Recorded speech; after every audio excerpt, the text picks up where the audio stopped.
அடடே சம்மந்தியம்மா. சிவகாமி, சம்மந்தி வீட்டுல இருந்து எல்லாரும் வராங்க. வா. இத வரேங்க. அடடே வாங்க வாங்க வாங்க வாங்க. உட்காருங்க. வணக்கம் சம்மந்தி. உட்காருங்க. வாங்க மாப்பிள. வணக்கங்க. வாங்க மாப்பிள உட்காருங்க. வாங்க வாங்க. வணக்கம். வணக்கம் வாங்க. வணக்கம்மா. நல்லா இருக்கீங்களா? நல்லா இருக்கு. அர்ச்சனா, வாங்க வாங்க. சம்மந்தி வீட்ல இருந்து வந்திருக்காங்கம்மா. காஃபி கொண்டா.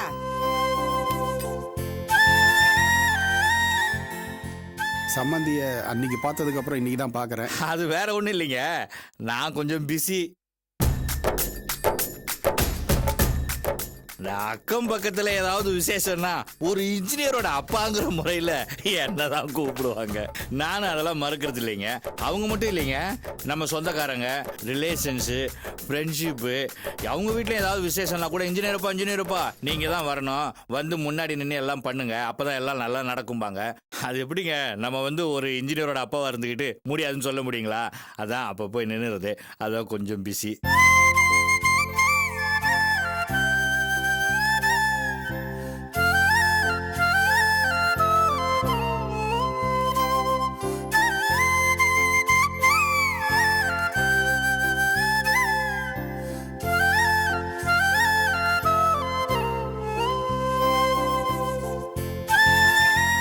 குடுமா.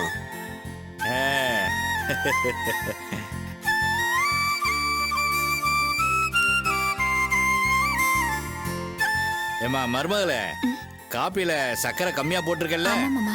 ஏன் கேட்டேன்னா, வயசானா ஒரு ஸ்டேஜுக்கு அப்புறம் ஒரு சர்டன் பீரியட்ல இந்த சர்க்கரை வியாதி, கொழுப்பு சத்துன்னு ஏகப்பட்ட நோய் வந்துடுதுல்ல. நாம கொஞ்சம் முன்னெச்சரிக்கையா இருக்கிறது நல்லது தானே? என்னம்மா? அப்புறம் இப்போ ஒரு அன்எஜுகேட்டட் ஃபேமிலியா இருந்தா வரேன்னு விட்டுறலாம். நம்மள மாதிரி ஒரு எஜுகேட்டட் ஃபேமிலி, அதுவும் ஒரு இன்ஜினியரோட அப்பா, முன்ஜாக்கிரதையா இருக்கிறது நல்லது இல்லையா?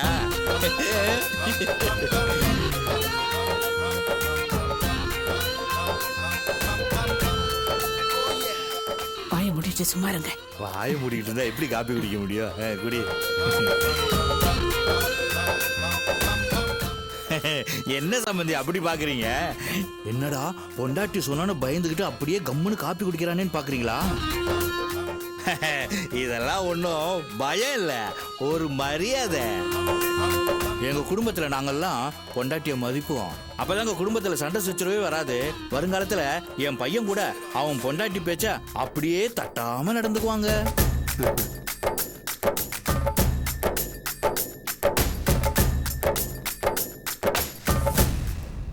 இது வரைக்கும் நான் என் பொண்டாட்டி கிழிச்ச கோட்டை மட்டும் தாண்டது இல்லை. இனிமே எதிர்காலத்தில் என் மருமக கிழிச்ச கோட்டையும் தாண்ட போறது இல்லை. ஆக மொத்தத்தில் எனக்கு 2 கோடுகள்.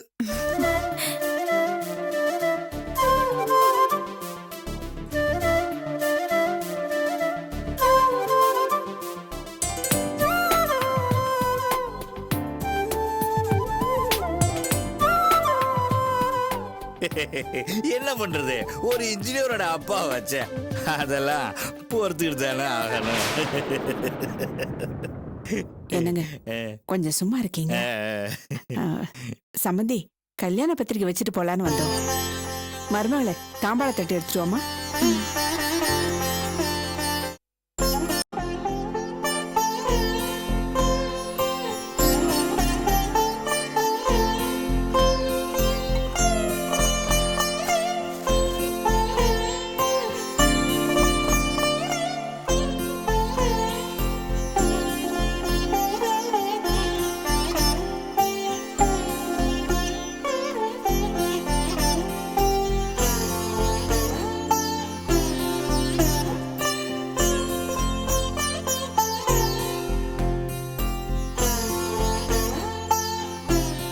ரெண்டு பேருமா சேர்ந்து வாங்கிக்கங்க.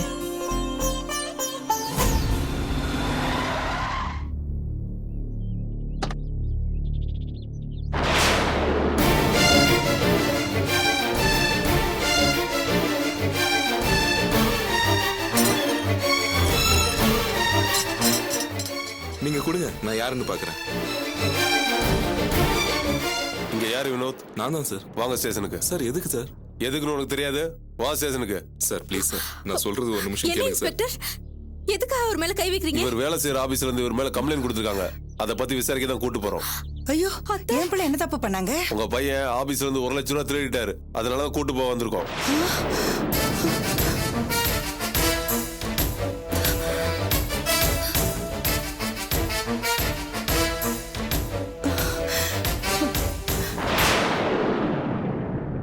இல்லை இன்ஸ்பெக்டர், உங்களுக்கு யாரோ தப்பான தகவல் கொடுத்திருக்காங்க. என் பிள்ளை அப்படிப்பட்ட காரியெல்லாம் செய்ய மாட்டான்.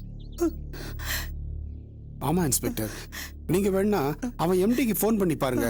அவருக்கு இவனை பத்தி நல்லா தெரியும். தெரிஞ்சதுனாலதான் அவரே இவர் மேல கம்ப்ளைண்ட் பண்ணிருக்காரு. அந்த கம்ப்ளைண்ட் பேர்ல தான் நாங்க ஆக்ஷன் எடுத்திருக்கோம்.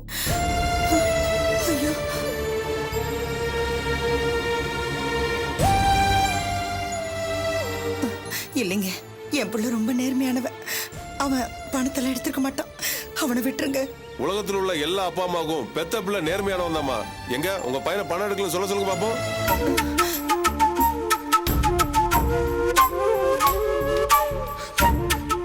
சொல்லுப்பா வினோத், நீ பணம் எடுக்கலன்னு சொல்லுப்பா அவங்க கிட்ட.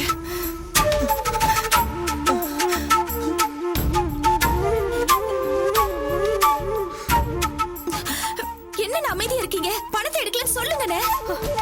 சொல்லுங்களேன், பணத்தை எடுக்கலன்னு சொல்லுங்களேன்.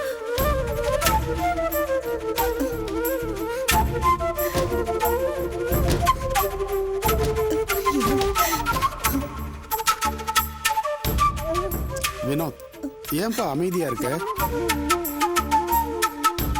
நீ பணத்தை எடுக்கலல்ல, சொல்லுப்பா. அப்பா, நான் தான்ப்பா எடுத்தேன்.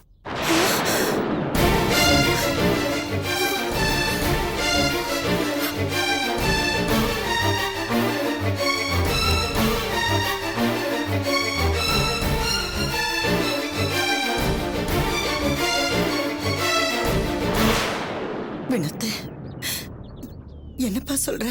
ஆமாமா, தங்கச்சி கல்யாணத்துக்கு 10 பவுன் நகை அதிகமா தேவைப்பட்டதுனால ஃப்ரெண்டு கிட்ட 1 லட்ச ரூபாய் பணம் கேட்டிருந்தம்மா. அந்த நேரத்துல எம்டி 1 லட்ச ரூபாய் கொடுத்து அக்கௌண்ட்ல போட சொல்லியிருந்தாருமா. அந்த சமயத்துல தான் சம்மந்தி அம்மா வந்து உடனே நகை செய்ய சொல்லியிருந்தாங்க. பணத்துக்கு என்ன பண்றதுன்னு தெரியலம்மா. அதனால பணத்தை எடுத்து உங்ககிட்ட கொடுத்துட்டம்மா. ஃப்ரெண்டு பணம் கொடுக்குறேன்னு சொல்லியிருந்தான். போய் பணத்தை வாங்கி எம்டி அக்கௌண்ட்ல போட்டுடலான்னு இருந்தேன். ஆனா அவன் பணம் ரெடி ஆகலன்னு சொல்லிட்டாம்மா. இந்த விஷயம்லாம் எம்டிக்கு தெரிஞ்சு பிரச்சனை பெருசாயிடுச்சுமா. இப்போ நான் வேலையில் இல்லம்மா. என்னை வேலையில இருந்து தூக்கிட்டாங்க.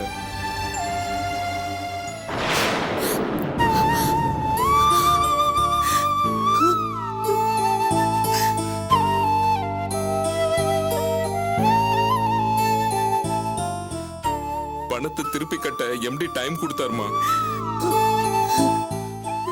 ஆனா என்னால பணத்தை கட்ட முடியல. இப்ப தெரிஞ்சுக்கிட்டீங்களா உங்க பையனோட யோக்கியதைய? வாங்க. இன்ஸ்பெக்டர் சார், ஏதோ நெருக்கடியான சூழ்நிலையில என் புருஷன் இப்படி ஒரு காரியத்தை பண்ணிட்டாரு. தயவு செஞ்சு அவரை விட்டுருங்க. என்கிட்ட கெஞ்சி எந்த பிரச்சனை இல்லம்மா. வேணா இவரோட எம்டி கிட்ட போய் பேசி பாருங்க. அவர் கேஸ வாபஸ் வாங்கிக்கிறேன்னு சொன்னார்னா இவரை விட்டுறோம்.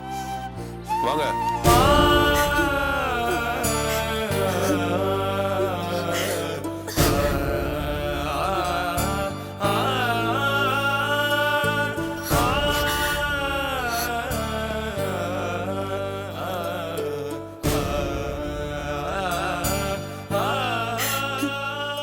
என்னங்க, நம்ம வினோத்தை கூட்டிட்டு போறாங்க.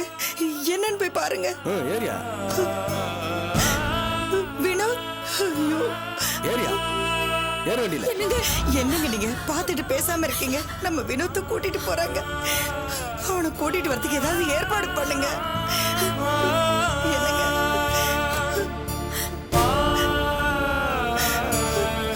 வினோத், என்னங்க?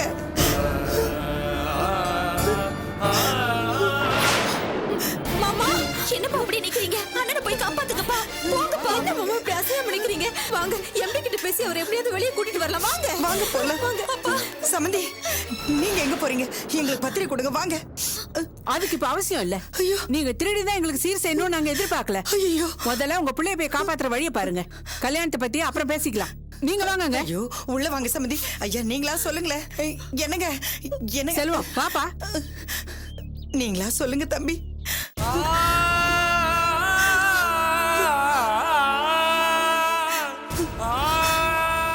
வான்னு சொல்ல என்ன தம்பி நீங்களும் பேசாம இருக்கீங்க?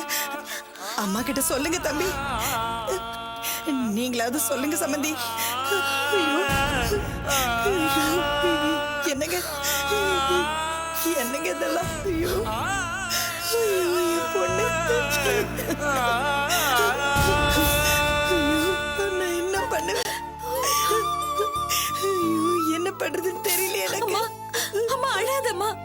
ஏம்மா கவலைப்படுற? அழாதம்மா.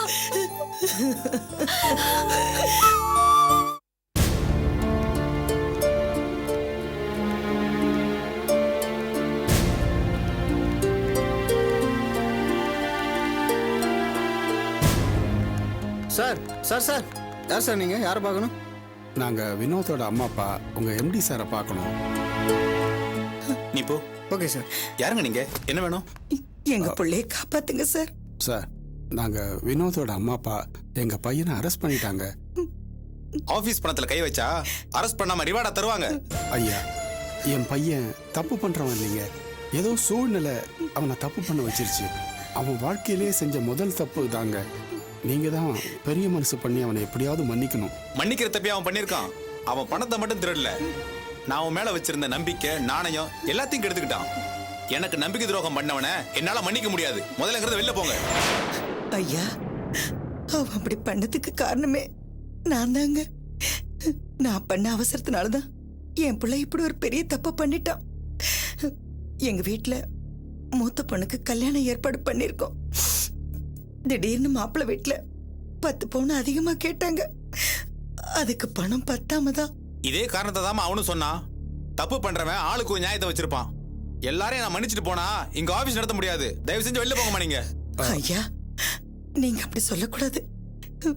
வீட்டுல கல்யாணத்துக்கு ஏற்பாடு பண்ணிருக்கும் போது என் பையன் மேல திருட்டு படம் கட்டினதுனால மாப்பிள்ளை வீட்டுக்காரங்க இந்த வரனே வேண்டான்னு சொல்லிட்டு போயிட்டாங்க. அதனால என் பொண்ணோட வாழ்க்கையே நாசமாயிடுச்சுங்க. என்கிட்ட அழுது ஒரு பிரயோஜனமும் கிடையாது. தப்பு பண்ணவன் தண்டனை அனுபவிச்சுதான் ஆகணும். தொந்தரவு பண்ணாம வெளியில போங்க. இல்லைங்கய்யா, என் பொண்ணோட கல்யாணம் எனக்கு ரொம்ப வருஷத்துக்கு கனவு. இத்தனை வருஷத்துல அவளுக்கு எத்தனையோ வரன் வந்து எல்லாமே தடப்பட்டு போச்சு. இந்த வரன் தான் நான் ஆசைப்பட்ட மாதிரி என் பொண்ணுக்கு ஒரு நல்ல வரனா அமைஞ்சது. அதுக்குள்ள இப்படி எல்லாம் நடந்து போச்சு. என் பையன் மட்டும் வெளியில வந்துட்டான்னா நான் எப்படியாவது மாப்பிள்ளை வீட்டுல கையில கால விழுந்தாவது இந்த கல்யாணத்தை நடத்திடுவேங்க. இல்லைன்னா நாங்க எல்லாரும் குடும்பத்தோட தூக்குல தொங்குற தவிர வேற வழி தெரியலைங்க. எமோஷனலா பேசி என்ன பிளாக்மெயில் பண்றீங்களா? இத பாருங்கம்மா, இது ரொம்ப டிசிப்ளினான கம்பெனி. இங்க கையாடல் பண்ணா யாரா இருந்தாலும் சும்மா விட மாட்டேன். என்னால ஒண்ணும் பண்ண முடியாது. தயவு செஞ்சு வெளில போங்க. சிவகாமி, அவர் தான் முடியாதுன்ட்டாரு. வாப்பலாம். இல்லைங்க, இருங்க ஐயா. நீங்க மனசு வச்சா எங்களுக்கு உதவி பண்ணலாம். உங்க புண்ணியத்தால என் மக கழுத்துல தாலி ஏறட்டுங்க ஐயா. என்ன உங்க கூட பிறந்தவளா நினைச்சுக்குங்க. உங்க கால விழுந்து கேட்கிறேன். என்னம்மா இது? ரொம்ப தர்ம சங்கடத்தை உண்டாக்குறீங்க.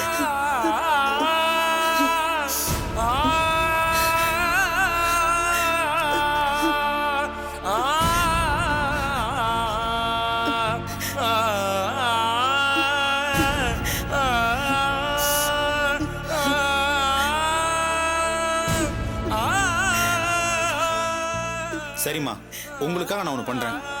வித்தின் 24 ஹவர்ஸ்ல 1 லட்ச ரூபாய் பணத்தை எடுத்துட்டு வந்து கட்டிடுங்க. நான் போலீஸ் கம்ப்ளைண்ட்டை வாபஸ் வாங்கிக்கிறேன். என்னால இப்ப அது மட்டும் தான் பண்ண முடியும். ஐயா, 1 லட்சம் ரூபாய 24 மணி நேரத்துக்குள்ள எப்படிங்க? இல்லைங்க, நாம எப்படியாவது கொடுத்துதாங்க ஆகணும். வேற வழி இல்லை. ரொம்ப நன்றிங்க ஐயா. பரவாயில்லம்மா, பணத்தோட வாங்க. சரிங்க, வரேங்க. வாங்க போலாம்.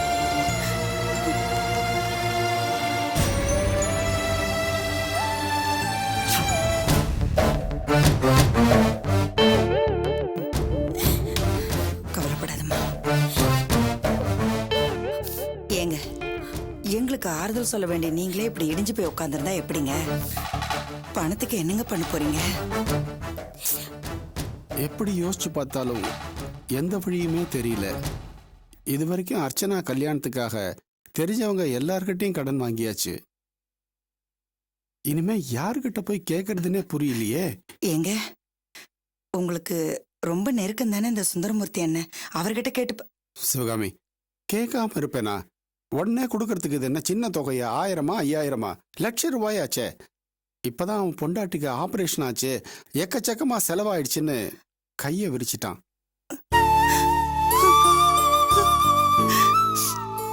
கடவுளே, என் பிள்ளைய நான் எப்படி வெளியில கொண்டு வர போறேன்னு தெரியலையே. ஏற்கனவே சம்பந்திமா ஒரு மாதிரியா பேசிட்டு போயிட்டாங்க. இந்த விஷயம் வெளியில தெரிஞ்சு 4 பேர் பேச ஆரம்பிச்சிட்டா அவ்வளவுதான், கல்யாணமும் நடக்காது. இந்த குடும்பத்துக்கு தீராத பழி ஆயிடும்.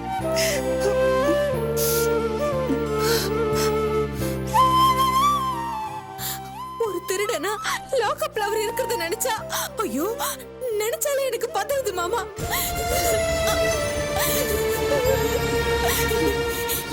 இப்ப கூட ரம்யா அப்பா எங்கன்னு கேக்குற கேள்விக்கு என்னால பதில் சொல்லவே முடியல மாமா. அழுதுகிட்டே ஒரு வாய் சாப்பிடாம கூட அப்படியே தூங்கிட்டா மாமா.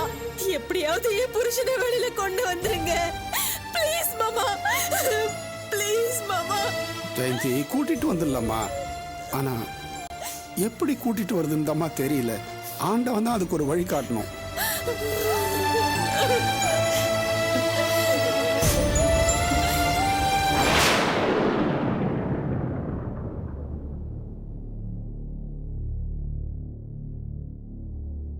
என்னம்மா அது? நம்ம வீட்டு பத்திரம்பா.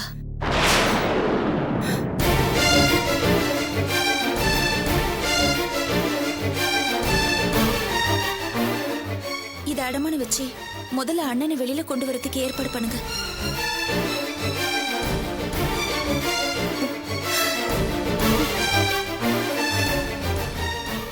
ஏம்மா அர்ச்சனா, நீயா வீட்டு பத்திரத்தை அடமானம் வைக்க சொல்ற?